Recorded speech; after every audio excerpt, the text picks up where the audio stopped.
আপনার ধর্ম আপনার কাছে, আমার ধর্ম আমার কাছে। ও চাচা যান, আপনার সঙ্গে কোনো আপোষ হতে পারে না। কেন? ইন্নাদ-দীনা ইনদাল্লাহিল ইসলাম, আল্লাহর কাছে একমাত্র মনোনীত ধর্মই হলো ইসলাম। আবু জাহেলের মেজাজ আরো বড় গরম। মুহাম্মদ আমার কথা শুনলো না, গোল টেবিলের মধ্যে একটা বৈঠক করলো বড় বড় লিডারদেরকে নিয়ে। কি করা যায়? একদল কয় মুহাম্মদকে বন্দী কইরা রাখো, আর একদল বলে না না বন্দী করা লাগবে না, তাকে কতল কইরা দাও। আর একদল বলে দেশান্তরিত কইরা দাও। কিন্তু সবাই মিলে সিদ্ধান্ত নিল আল্লাহর পয়গম্বরকে বন্দী করে রাখবে। কয় না না, বন্দী করে যদি রাখা হয় আবার মুহাম্মাদের আশিকের দল ওই জেলখানার তালা ভাঙা আবার জেলখানা থেকে বের করে নিবে। এটা করা যাবে না, ভাই কতল করে দাও। একটা বুদ্ধি করলো, সব ধর্মের লোক থেকে, সব কওমের লোক থেকে এক একজন করে আসবো, কারণ সবাই মিলে আমরা নবীকে কতল করে দিব। রাসূলকে যদি কতল করে দেওয়া হয় ঈমানের দাওয়াত বন্ধ হয়ে যাবে।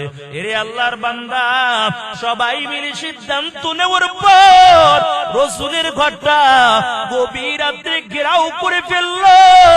ও নবীর আশিকের দল, আল্লাহ তাআলা জিবরাইলকে পাঠাইয়া বলে, জিবরাইল যাও আমার বন্ধুকে জানাইয়া দাও আর মক্কার জমিনের মধ্যে আমার বন্ধু থাকতে পারবে না, কারণ এই মক্কার বেঈমানের দল আমার বন্ধুর ঘরটা ঘেরাও করে ফেললো। আমার নবীকে জানাইয়া দাও এখন যেন আমার বন্ধু মক্কা থেকে হিজরত করে মদিনার জমিনে চলে যায়। জিবরাইল আমিন আয়েশা সালাম দিয়ে বলে, ও পয়গম্বর, আল্লাহ অর্ডার করেছে আর মক্কার জমিনের মধ্যে আপনি থাকতে পারবেন না।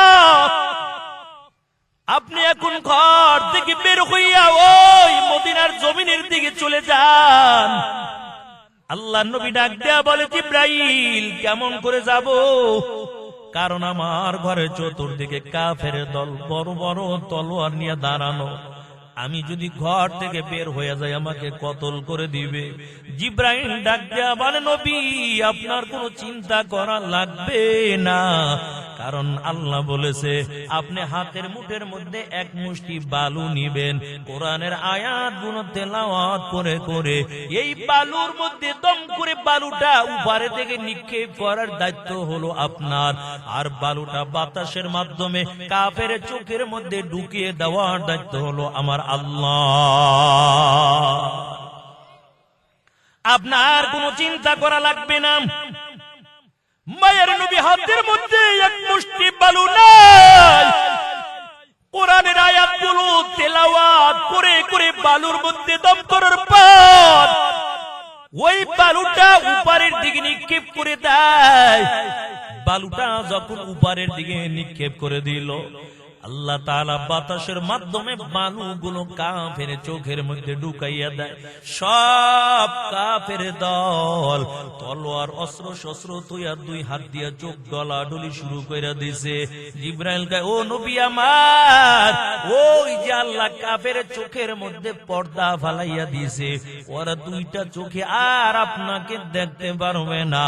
ও নবী আমার, এখন আপনি ঘর থেকে বের হয়ে যাবেন, আল্লাহ ওদের চোখে এর মধ্যে পর্দা ফালাইয়া দিয়েছে, ওরা দুইটা চোখে আর আপনাকে দেখতে পাবে না। মায়ার নবী আলীকে ডাক দিয়ে বলে, আলী শুনো, এই আরবের বড় বড় নেতাদের কিছু মালামাল আমার কাছে আমানত রাখা। এরে আলী, আমার বিছানার মধ্যে তুমি ঘুমিয়ে যাও, তবে তুমি সকালবেলা মদিনার দিকে আসবা, এই যার যার মালগুলো তার তার কাছে পৌঁছাইয়া দিবা। আমার রাসূল কেমন আমানতদার ছিল।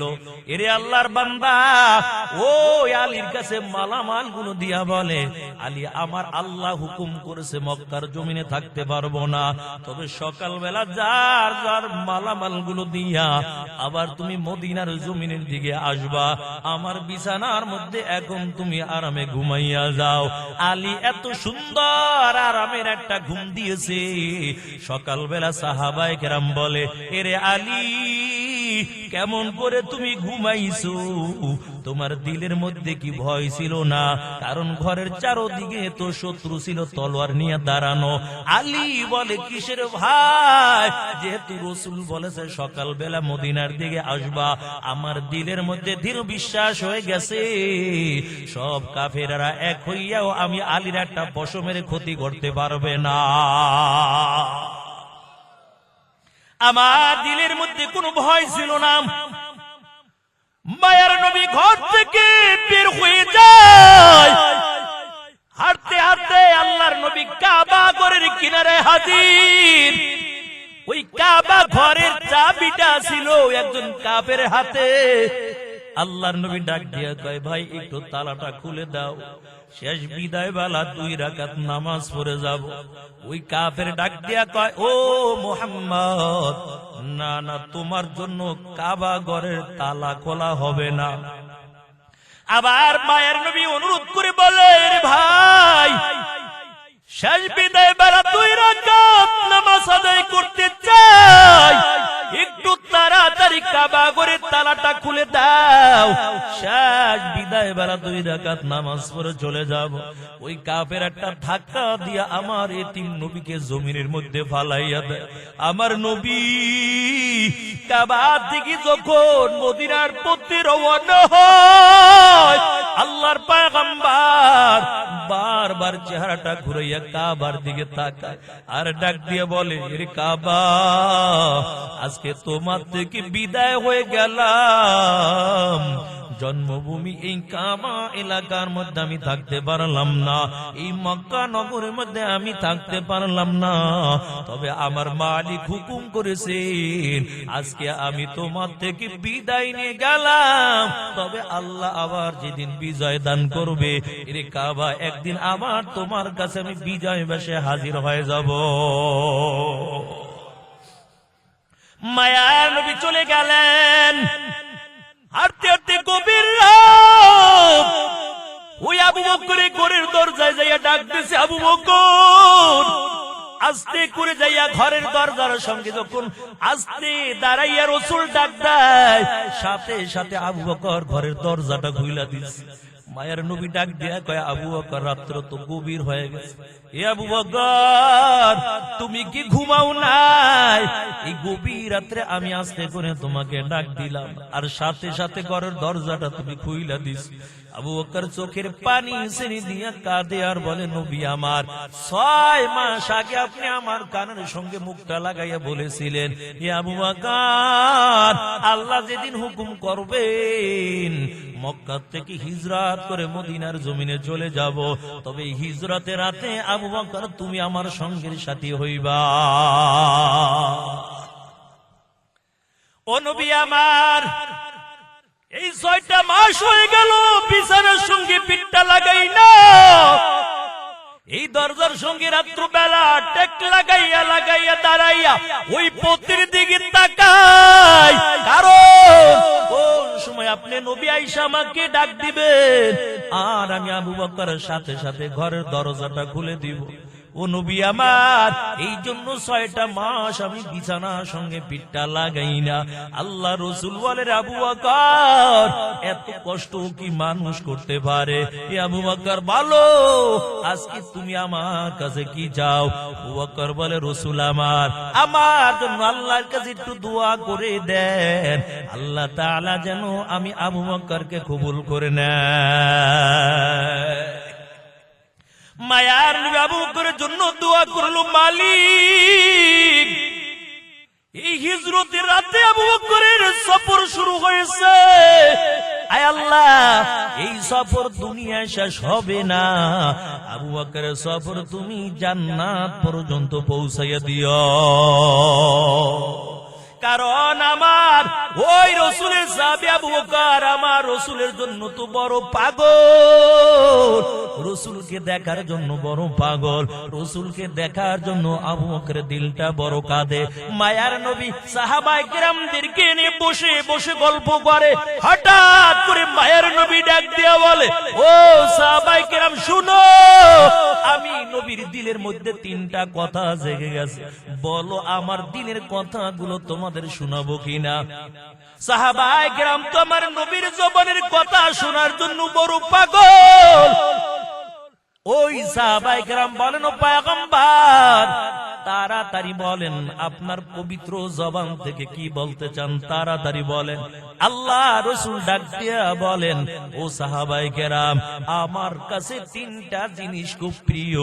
এক নাম্বার আমার কাছে সুগন্ধি প্রিয়, দুই নাম্বার আমার বিবি আমার কাছে খুব প্রিয়, এর সাহাবায়ে কেরাম তিন নাম্বার আমার কাছে আমার নামাজ খুব প্রিয়। হঠাৎ করে আবু বকর দাঁড়াইয়া বলে, ও রাসূল আমার, আপনার দিলের মধ্যে তিনটা কথা জেগে গেছে।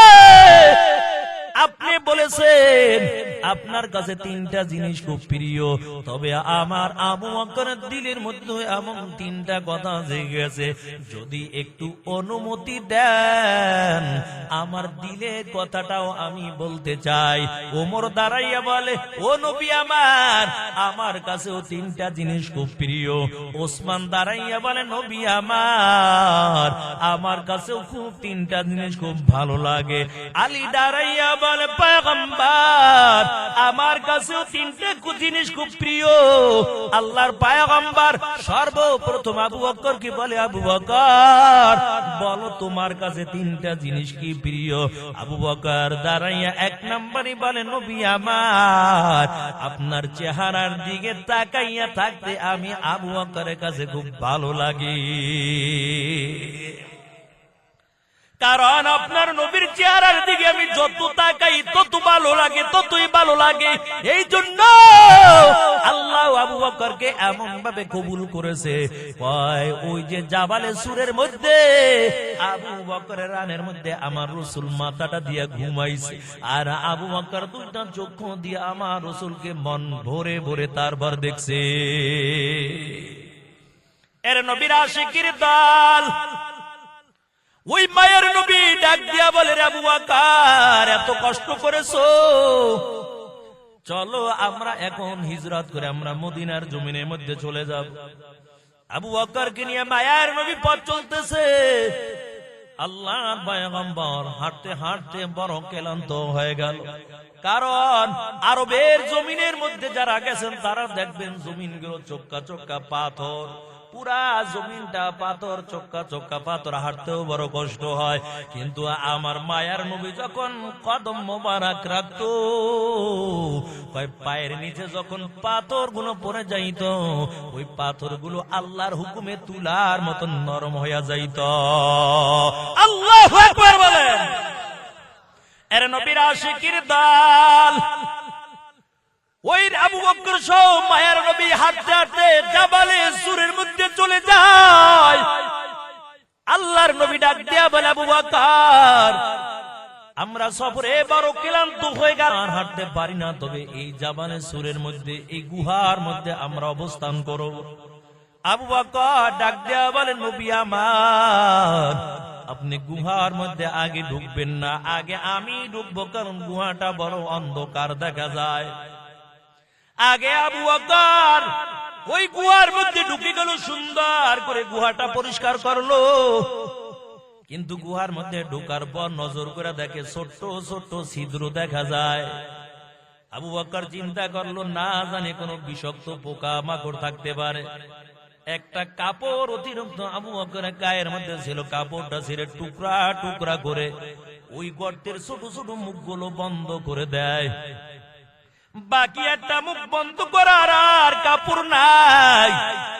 এরে আল্লাহর বান্দা, ওই আবু বকর পায়ের গোড়ালিটা দিয়া ওই ছোট মুখটা তারপরে চেপে ধরেছে, আর মায়ার নবী আবু বকরের রানের মধ্যে মাথা দিয়ে ঘুমায়, কারণ নবী বড় ক্লান্ত হয়ে গেছে। এরে আল্লাহর বান্দা, আল্লাহর পয়গম্বর যখন ঘুমিয়ে যায়, ওই গর্তের ভিতর থেকে একটা সাপ বারবার আবু বকরের পায়ের মধ্যে আঘাত করে দেয়, আর কেমন জানি বুঝাইতে চাই, আবু বকর জলদি করে পাওটা সরাইয়া দাও, আমি একটু এতিম নবীর চেহারাটা একটু মন ভরে ভরে তারপর দেখতে চাই। কারণ আমার নবীর জন্য সাপ পাগল, আমার নবীর চেহারা দেখার জন্য জঙ্গলার পশু পাখি পর্যন্ত পাগল, আমার নবীকে দেখার জন্য জঙ্গলার হরিণ পাগল। আমার নবী যখন রাস্তা দিয়ে হাঁটতো, নবীকে গাছপালা সালাম দিত। সাহাবায়ে কেরাম বলতো, নবী আমার, কোন মানুষ দেখি না, মরুভূমি পথ দিয়া চলতেছি, জঙ্গল দিয়া চলতেছি, ও নবী আমার, বারবার আপনি সালামের জবাব দেন, কে আপনাকে সালাম দেয়? আল্লাহর নবী ডাক দিয়া বলে, সাহাবায়ে কেরাম শুনাও, আমি নবী যখন এই জঙ্গল দিয়া হেঁটে যাই, এমনকি জঙ্গলার পশু পাখি পর্যন্ত আমি রাসূলকে সালাম দিতে থাকে।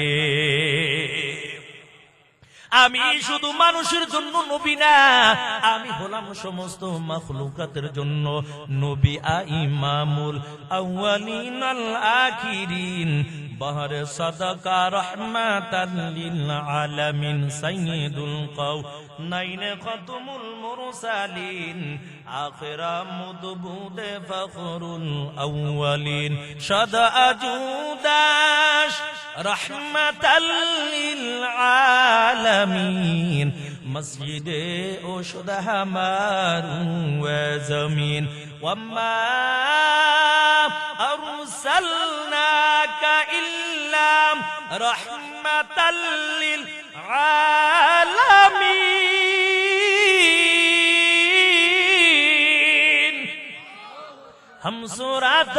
हम सिराते मुस्तफा दर तमामी हाले कुन इत्तिबाए सुन्नते खैरुल बशर गिर लाज़म ताबुयाबी अफसार। এর নবীর আশিকের তাল ওই আবু বকর পায়ের গোড়ালিটা দিয়ে গর্তের মুখটা চেপে ধরলো।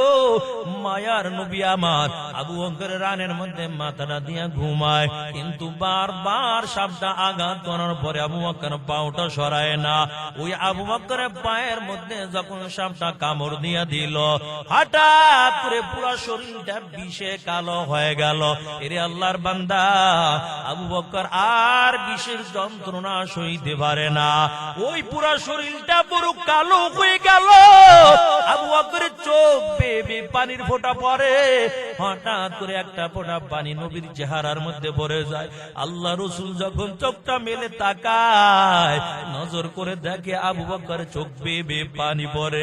আল্লাহর নবী ডাক দিয়ে বলে, আবু বকর, না জানি তোমার বাড়ির কত মনে পড়ে গেছে। আবু বকর বলে, পয়গম্বর, না না, আমার বাড়ির কথা মনে পড়ে নাই। আল্লাহ নবী ডাক দিয়ে বলে, আবু বকর তবে কেন কাঁদো?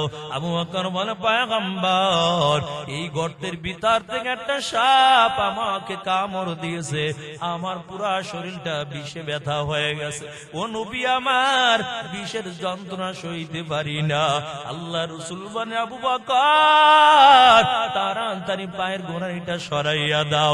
যখন পায়ের গোড়ালিটা সরাইয়া দেয়, রাসূল ডাক দিয়া বলে, কোন জায়গার মধ্যে কামড় দিয়েছে? আল্লাহ রাসূল হাতের আঙুল দিয়া মুখের থেকে একটু লালা নিয়া যখন ওই জায়গার মধ্যে সুন্দর করে লাগাইয়া দেয়, সাথে সাথে শরীরের পুরা 20 মুহূর্তের মধ্যে পানি হয়ে যায়। কারণ আমার নবীর মুখের লালাও তো এমন বরকত, ও নবীর আশিকের তাল। কয় আমার নবীকে আল্লাহ তাআলা কত মুজিজা দান করেছে। এক এক নবীকে আল্লাহ তাআলা এক এক ধরনের মুজিজা দান করেছে। মুসা নবীকে আল্লাহ তাআলা মুজিজা একটা দান করেছেন, ঈসা নবীকে আল্লাহ তাআলা একটা মুজিজা দান করেছেন। আর মুফাসসিরে কেরাম জানায়া দেয়, আমাদের নবীকে আল্লাহ একটার দুইটা মুজিজা দান করে নাই। আখিরি পয়গম্বরকে আল্লাহ তাআলা কমপক্ষে 1000 মুজিজা দান করেছে। কই সাহাবায়ে কেরাম যুদ্ধ কইরা আইয়া মসজিদে নববীর মধ্যে বসে রয়েছে, খাবার নাই। আপনাদের কষ্ট হইতেছে, মনোযোগ দিয়ে দিই। সিন্নি তো রেডি, তবে বেশি সময় যাবো না, সিন্নি রেডি হইতে যত সময়, সিন্নিটা আইতে যতটুকু সময় মনোযোগ দিয়ে দেবো। 12টার দিকে আলোচনা নেওয়া যাইব না। সকালে নাকটাই না ঘুমাইবেন, ফজরের নামাজ কাজা করবেন, এটা হইব না। আমি আগে বলছিলাম আমার 10টার মধ্যে দিয়ে দিবেন। আল্লাহ আপনাদের সবাইকে কবুল করেন, বলেন আমিন। তবে আপনাদের কষ্ট দিয়ে আলোচনা করব না, বললে এখনই মনোযোগ দিয়ে দিই। তার একটু সামনে আগাই নাকি? কয় সাহাবায়ে কেরাম আয়েশা মসজিদের নববীর মধ্যে বসে আছে, একজন আর দুইজন না, 70 থেকে 72 জন সাহাবায়ে কেরাম। রাসূলের হাতের মধ্যেও কি বরকত, এটা শুধু বুঝানোর জন্য। আল্লাহর পয়গম্বর বসে আছেন, নবীর সাহাবী জাবের আয়েশা দেখে সব সাহাবায়ে কেরামের চেহারা বড় শুকনা দেখা যায়। জাবের ডাক দিয়ে বলে, ও সাহাবায়ে কেরাম, তোমাদের চেহারাটা কেন শুকনা দেখা যায় বলো? সাহাবায়ে কেরাম ডাক দিয়ে বলে, জাবের, আমাদের দিকে তাকাইয়া কোনো লাভ নাই, কারণ এতিম নবীর চেহারার দিকে একটা বার তাকাও। জাবের যখন মায়ার নবীর চেহারার দিকে নজর দেয়, আল্লাহর নবীর চেহারাটা বড় শুকনা দেখতে পায়। জাবের নবীর কাছে বসে গেল, ডাক দিয়ে বলে, পয়গম্বর, আপনার চেহারা কেন শুকনা দেখা যায়? ও নবী আমার, আপনি কি খাবার খান নাই বলেন? জাবের কথা শোনার পর আমার মায়ার নবী ডাক দেয়া বলে, জাবের, একদিন আর 2 দিন না, দিনের কাজ করে আবার মসজিদের নববীর মধ্যে হাজির হয়ে যায়, তবে 3 দিন পর্যন্ত আমিও খাবার খাই না, আমার সাহাবায়ে কেরামও খাবার পায় না। তাড়াতাড়ি দৌড় দিয়া জাবের আবার বাড়ির মধ্যে চলে গেল। বিবিকে ডাক দেয়া বলে, বিবি বলো ঘরের মধ্যে কোনো খাবার আছে কিনা, কারণ আমার নবী 3 দিন পর্যন্ত খাবার খায় না। ওরে বিবি, আমার মনে চায় আমার নবীকে আমার বাড়ির মেহমান বানাইয়া আনব। জাবেরের বিবি ডাক দিয়া, গো স্বামী আমার, তবে ঘরের মধ্যে তেমন কোনো খাবার নাই, অল্প একটু আটা আছে আর সামান্য একটু বকরির গোশত আছে। জাবের ডাক দিয়া কয়, বিবি আমার, ওই আটা দিয়া রুটি বানাও আর বকরির গোশতটা রান্না করো, আমার নবীকে আমি আমার বাড়ির মেহমান বানাইব। আবার জাবের দৌড়াইয়া মসজিদের নববীর মধ্যে চলে যায়, আমার নবীর কানের সঙ্গে মুখটা লাগাইয়া জাবের ডাক দিয়ে বলে, পয়গম্বর, অন্য সাহাবায়ে কেরাম যেন সংবাদ না পায়, ও নবী আমার, ঘরের মধ্যে সামান্য একটু আটা আর অল্প একটু বকরির গোশত আছে, আপনি আমার বাড়ির মেহমান হয়ে যাবেন, আপনি আমার বাড়ি চলেন। আল্লাহর নবী যখন জাবের দাওয়াতটা পাইল, জাবেরের দাওয়াত পাওয়ার পর রাসূল মুস্কি হাসি দিয়া সামনে যত সাহাবায়ে কেরাম ছিল সব সাহাবীদের দাওয়াত দিয়া বলে, ও সাহাবীরা, আর খাবারের কোনো চিন্তা লাগবে না, আজকে আমরা সবাই মিলে জাবেরের বাড়ি মেহমান হয়ে যাব। জাবেরের মুখটা আবার বড় মলিন হয়ে গেল, দৌড়াই আবার বাড়ির মধ্যে হাজির। বিবিকে ডাক দিয়া বলে, ও বিবি আমার, বড় সর্বনাশ হয়ে গেল। জাবেরের বিবি বলে, কেন সর্বনাশ হয়েছে, কি হয়েছে বলেন?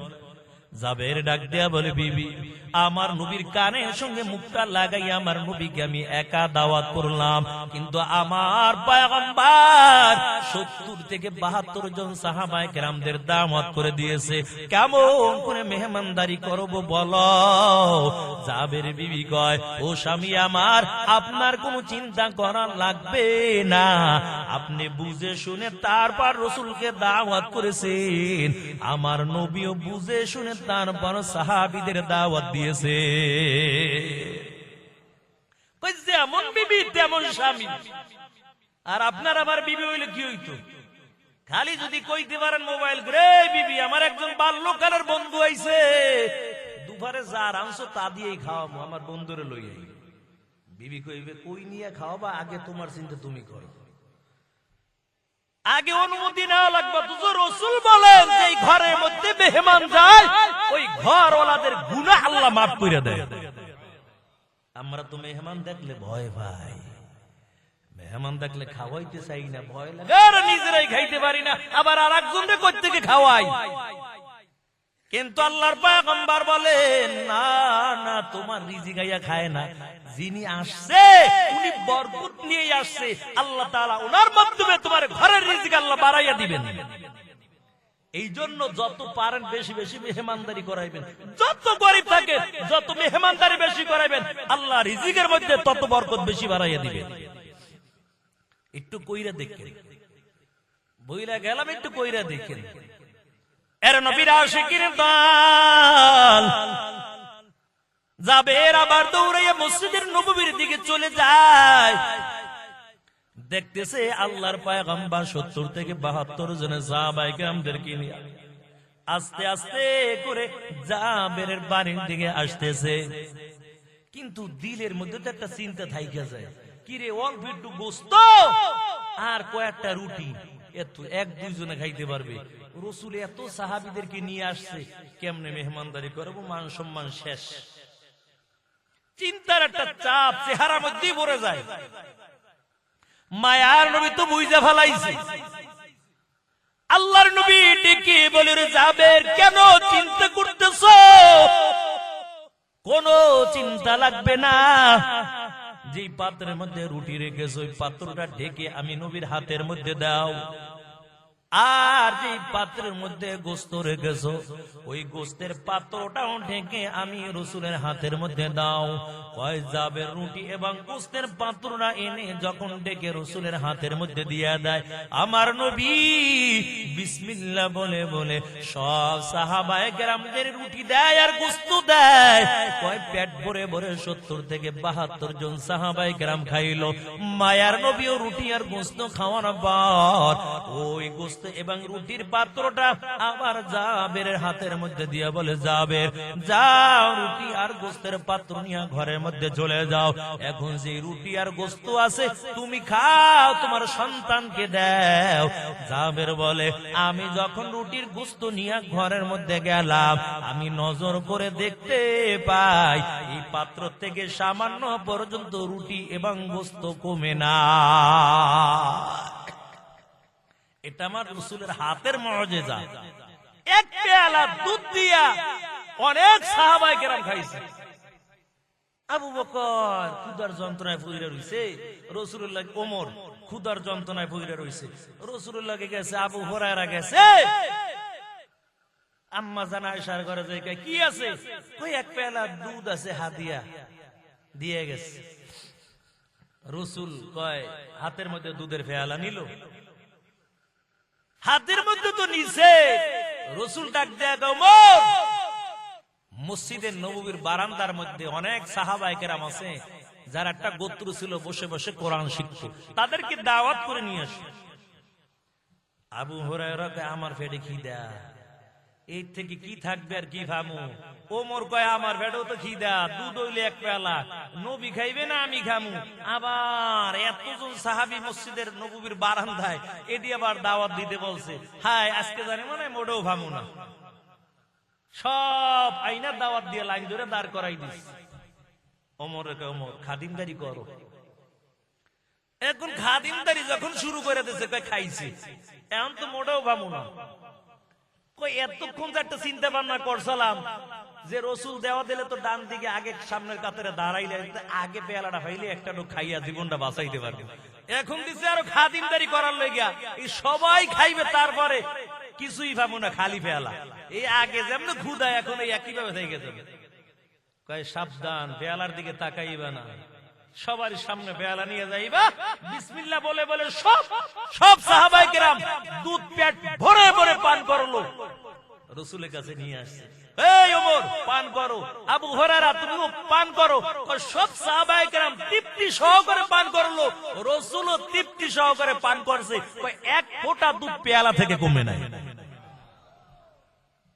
আর আমি চিন্তা করি, মেহমানদারি করালে তো রিজিক কমে যাবে।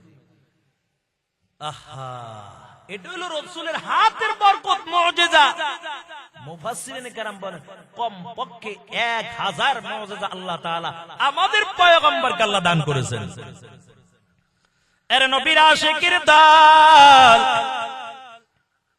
ওদিক থেকে ওই আবু বকরের যেই জায়গার মধ্যে সাপটা কামড় দিয়েছে, মায়ার নবী মুখের থেকে লালানি ওই জায়গার মধ্যে লাগিয়ে দেয়, সাথে সাথে পুরো শরীরের বিষটা পানি হয়ে গেল। আর গর্তের ভিতর থেকে একটা সাপ বেরিয়ে আসলো। আল্লাহ তাআলার কাছে সাপটা ডাক দেয়া কয়, মালিক একটু আমার জবানটা মানুষের মতো খুলে দেন, আমি একটু আপনার বন্ধুর সঙ্গে কথা বলতে চাই। আল্লাহ তাআলা মানুষের মতন সাপের জবান খুলে দেয়। সাপটা ডাক দিয়া বলে, পয়গম্বর আমি ইচ্ছা করে আপনার সাহাবী আবু বকরকে আমি কামড় দেই নাই। ও নবী আমার, এই গুহার মধ্যে আইসা ছোট ছোট গর্ত করে রাখছি কি লেগে জানেন?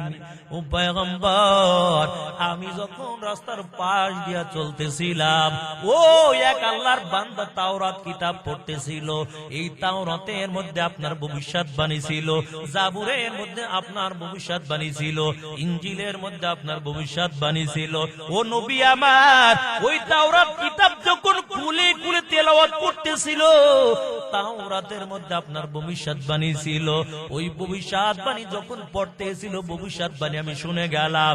ওই তাওরাতের মধ্যে আপনার ভবিষ্যৎবাণী দেওয়া, আপনি নবী হিজরতের রাতে এই জাবালে সুরের মধ্যে অবস্থান করবেন, এটা আমি শোনার পর ওদিন থেকে এই গুহার মধ্যে এসে হাজির হয়ে গেলাম।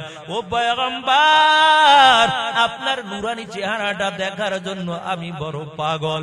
ও নবী আমার, এই জন্য ছোট ছোট গর্ত করে রাখলাম, কারণ আপনি নবী আয়েশা জামালে এই সুরের মধ্যে গুহার মধ্যে অবস্থান করবেন, আর আমি সাপ আপনার নবীর এতিম নবী আপনার নুনের চেহারাটা মন ভরে ভরে তারপর দুইটা চোখ দিয়ে দেখব। সাপ হয়ে রসুলকে চিনছে। আরে যুবক তুমি কেন কেমন রসুলের আশেক? ওয়ালে লিখে বিশ্ব আশেকের রসুল, বাথরুমের ওয়ালেও দেই লেখা শেষ বিশ্ব আশেকের রসুল, টুপির মধ্যে লেখা বিশ্ব আশেকের রসুল। টুপির মধ্যে লেখলে হবে না, ওয়ালে ওয়ালে লেখলে হবে না, তোমার পুরো 3.5 হাত বডির মধ্যে রসুলের সুন্নাত থাকতে হবে, তাহলে দাবি করতে পারো আমি একজন খাঁটি আশেকের রসুল। রসুলের সুন্নাতের খবর নাই, পুরা মুখ একে পুরো সফান সফা, দাড়ির খবর নাই, মাথার মধ্যে লম্বা লম্বা চুল। আরে বাপ রে বাপ, আবার সবাই মিলা দৌড়ায় মাজারে, এনে যে আবার গান গায়, আমগো বাবার দরবারেতে কত গরু যায়। আমনগো এলাকার মানুষ বলে, দিকে মানুষ গান টান গায় না। ওই যে মাঝে মাঝে দেখি বাসের মধ্যে পতাকা লাগাইয়া তারপর যায় আর গান গায়, আমগো বাবার দরবারেতে কত গরু যায়, অন্য বাবার দরবারে এত মানুষ নাহি হয়, আমগো বাবার দরবারেতে কত গরু যায়। আমিও বলি গরুর দরবারে গরু যায়, আর মানুষের দরবারে মানুষ যায়, কথা বলেন ঠিক কিনা? এর নবীর আশিকের দল, ওই আবু বকর তো আমার নবীর জন্য বড় আশিক, ওমর তো আমার নবীর জন্য বড় আশিক, বেলাল তো আমার নবীর জন্য বড় আশিক, ওমর তো আমার নবীর জন্য বড় আশিক। এরা দাবি করতে পারে আশিকে রাসূল। ওমর তলোয়ার নিয়ে দৌড়ায়, কারণ আমার নবীর গর্দানটা কেটে দিবে।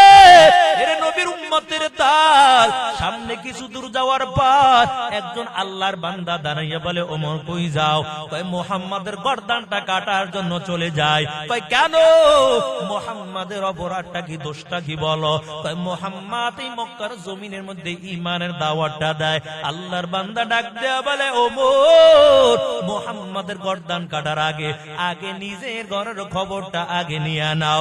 ওমর তো মুখ দিয়ে দাঁড়াইয়া কয়, কেন কি হয়েছে বলো? ওই লোকটা ডাক দেয়া বলে, ওমর তুমি যে মুহাম্মাদের গর্দান কাটার জন্য যাও, তুমি তোমার নিজের ঘরের খবর জানছো নি? তোমার বোন এবং বোনের জামাই দুজন কালিমা পইরা মুসলমান হয়ে গেছে। আগে নিজের ঘরের খবরটা লইয়া আমার হাতের তলোয়ার নিয়ে বোনের বাড়ির দিকে দৌড়ায়। বোন এবং বোনাই দুইজনে বসে বসে কোরআনের আয়াত তেলাওয়াত করে, ঘরে বসে বসে কোরআনের আয়াতগুলো তেলাওয়াত করতেছে। তাহা মন করে করে সুন্দর কণ্ঠে কোরআনের আয়াত তেলাওয়াত করে। ওমরের কানের মধ্যে আওয়াজগুলো চলে যায়, ঘরের দরজার পাশে দাঁড়াইয়া দাঁড়াইয়া কোরআনের আয়াতগুলো শুনলো, কিন্তু তার বড় কিন্তু সইতে পারে না। হাতের তলোয়ার নিয়ে ঘরের মধ্যে ঢুকে গেল। ওমরের হাতের মধ্যে তলোয়ার দেখার পর ওমরের বোনের জামাই ঘরের এক কোণার মধ্যে লুকিয়ে গেল, আর হাতের তলোয়ার দিয়ে বোনের গায়ের মধ্যে আঘাত, আর ডাক দেয়া বলে, রে বোন বলো তুমি নাকি কালিমা পইরা মুসলমান হয়ে গেছে? ওমরের বোন ডাক দেয়া করে, ভাই আর আঘাত কইরা কোনো লাভ নাই, আমরা নবীর চেহারার দিকে তাকাইয়া আমরাও কালিমা পইরা মুসলমান হয়ে গেছি। মুসলমান যারা ইমানদার এরা ফাঁসির কাস্তে দাঁড়াইয়া বলবে, আমার রব হলো একমাত্র আল্লাহ। দেখেন না কত ওলামায়ে কেরামদেরকে নিয়ে এত শাস্তি দিছে, এত জেল খাটাইলো, এই মিথ্যা মামলা নারী নির্যাতন কেস দিয়া কত কিছু কৌশল খাটাইয়া জেলের মধ্যে ঢুকাইলো। আজকে ওলামায়ে কেরামি কত সুন্দর খোলা বাতাসের মধ্যে ঘুরে, আর যারা ঢুকাইছে আজকে তারাই সব ওই ইঁদুরে গর্তের মধ্যে বলাইছে। এর নবীর আশিকের দল ওই হাতের তলোয়ার দিয়া আবার আঘাত করা শুরু করে দেয়, কিন্তু ওমরের বোন ডাক দিয়া বলে, ভাই যত আঘাত করো কোনো লাভ হবে না, আমরা কালিমা পইরা ফালাইছি।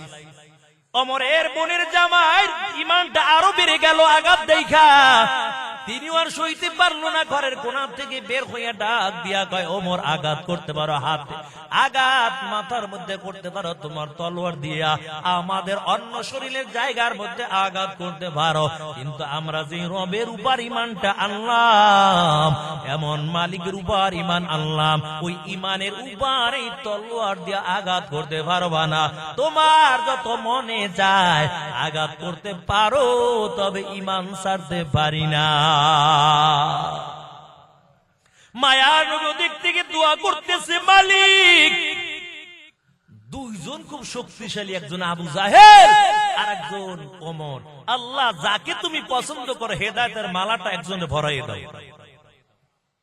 আল্লাহ তাআলা ওমরকে কবুল করে নিয়েছেন। হঠাৎ ওমরের দিলের মধ্যে একটা ধাক্কা লেগে গেছে। ওমর ডেকে বলে, রে বোন আমি তোমাদের ঘরের পাশে যখন দাঁড়ানো ছিলাম কি জানি তেলাওয়াত করছো, একটু আমার শোনাও, আমার মনে চায় ওই তেলাওয়াতটা ওই মন্ত্র আবার একটু আমি শুনি। ওমরের বোন বলে, না না তোমার হাতেও দেওয়া যাবে না। ওমর ডেকে ডেকে বলে, রে বোন কি তেলাওয়াত করেছো আমার হাতের মধ্যে দাও। ওমরের বোন বলে, না না তুমি একটা নাপাক, আমরা আল্লাহর কালাম তেলাওয়াত করেছি, আল্লাহ তাআলা কালামের আয়াতগুলো, এটা তোমার হাতের মধ্যে দেওয়া যাবে না। ওমর বলে, কেন কেন আমার কি করতে হবে বলো? ওমরের বোন ডাক দেয়া বলে, তুমি গোসল করে পবিত্র হও, তারপর নবীর কাছে যাও, কালিমা পড়বা, ঈমানটা আনবা, পবিত্র হইবা, তাহলে আল্লাহর কোরআনের আয়াতগুলো তোমার হাতের মধ্যে দিতে পারবো। ওমর ডেকে ডেকে বলে, বোন আর দেরি কইরো না, তাড়াতাড়ি আমাকে নিয়ে রাসূলের কাছে চলে যাও। মায়ার নবীর এক পাশে বেলাল বসা, আর এক পাশে বীর পালোয়ান নবীর চাচা আমির হামজা বসা। এরে আল্লাহর বান্দা আমির হামজা হাতের তলোয়ার নিয়ে দাঁড়াইয়া কয়, নবী একটু অনুমতি দেন, ওই যে ওমরের হাতের মধ্যে তলোয়ার দেখা যায়, আপনার কাছে আসতেছে, না জানি তলোয়ার দিয়ে আঘাত করে। ও পয়গম্বর, তবে ওমর যদি আপনাকে কিছু বলতে চায়, আমার তলোয়ার থেকে ওমর বাঁচতে পারবে না। আমার নবী ডাক দিয়া কয়, ও আমির হামজা একটু অপেক্ষা করো, কারণ আমার মনে হয় ওমর এখন আমাকে মারার জন্য আসে নাই, ওমর বুঝি নিজে কালিমা পড়ার জন্য আসতেছে। নবীর কাছে বসে গেল। ওমর ডাক দিয়ে বলে, পয়গম্বর এই তলোয়ার আনসালাম আপনার গর্দান কাটবো। ও নবী আমার, এই তলোয়ার দিয়ে আপনি আমাকে কতল কইরা দেন। কয় কেন? না হয়তো আমাকে কালিমা পড়াইয়া দেন। আল্লাহর পয়গম্বর ওমর রাদিয়াল্লাহু তাআলা আনহুকে সাথে সাথে কালিমা পড়াইয়া মুসলমান বানাইয়া দেয়। এরা হলো নবীর জন্য বড় আশিক আর নবীর জন্য নিজের জীবনটা দেওয়ার জন্য বড় পাগল। বাড়ি গাড়ি সব ছাড়বো, তারপর ঈমান ছাড়বো না, রাসূলের ভালোবাসা দিলের থেকে সামান্য কমাইব না। আল্লাহর পয়গম্বরের সঙ্গে সবটা কথা বলতেছে। আবু বকরকে নিয়ে মায়া নবী মদিনার জমিনের মধ্যে চলে যায়। মদিনার ছোট্ট ছোট্ট বাচ্চাগুলো প্রতিমধ্যে দাঁড়ানো। আল্লাহর নবীকে দেখার পর ছোট ছোট বাচ্চাগুলো আমার নবীকে ঘিরা ধরছে। কেউ আইসা আমার নবীর হাতের মধ্যে চুমু দেয়, কেউ আইসা আমার নবীর কপালের মধ্যে চুমু দেয়, কেউ আইসা আমার নবীর গালের মধ্যে চুমু দেয়, আর ডাক দিয়া কয়, ও নবী আমার, আপনাকে দেখার জন্য আমরা বড় পাগল বারা। ছোট ছোট বাচ্চাগুলো আমার নবীকে স্বাগতম জানাইয়া মদিনার বুকের মধ্যে নিয়ে যায়।